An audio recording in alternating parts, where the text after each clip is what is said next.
This is Gaurav Mittal for Visual Wilderness. In the previous video, I showed you how to create and save a selection. And in this video, I will show you how to selectively apply noise reduction to your images after loading that selection. When shooting wildlife or birds, you want to avoid applying noise reduction to your main subject as it may lose details and look soft. At best, apply minimal noise reduction if you feel there is a need. Let's get started. So here's an image that I have opened up in Photoshop. This image was shot at an ISO of 1250 with a crop sensor camera. As you can see, when I zoom in to the background, it looks fairly grainy. I prefer that it be a bit smoother. So my first step is to flatten all the layers I have created to edit the image selectively. And as you can see, now all we have is the background layer. I will now apply a smart filter to the background layer.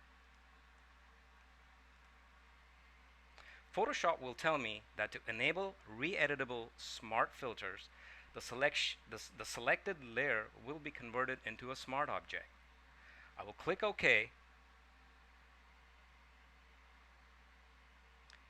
and reduce noise using the Photoshop filter. I've already inputted the values, so I'm going to go ahead and click OK so the noise gets applied. Once I have clicked OK, you will see down below the layer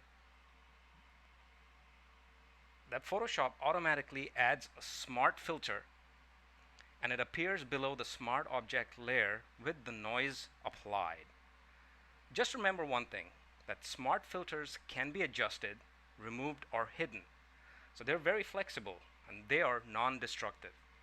Also keep in mind that in an adjustment layer, layer mask, or the smart filter, the white area, which you see right here, reveals, and the black area conceals any editing changes we apply to the image. And that's something very important to remember.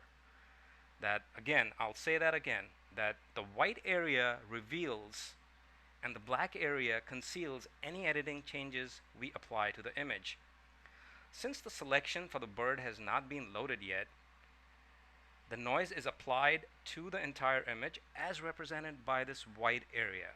I will now load the save selection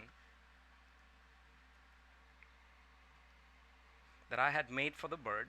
I'm going to go ahead, click this file named bird, click OK, and now as you can see that the selection I had saved is active around the bird, both the birds actually, as represented by the marching ants.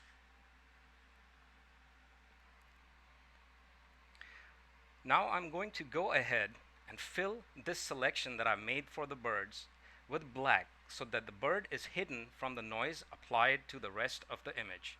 So I'm going to go ahead, go to edit. I'm going to click on fill. Make sure that the content is set to black and that the opacity is set to 100%. Once I click OK, you will see that the layer mask now shows that the noise reduction has been applied just to the background while the bird is unaffected.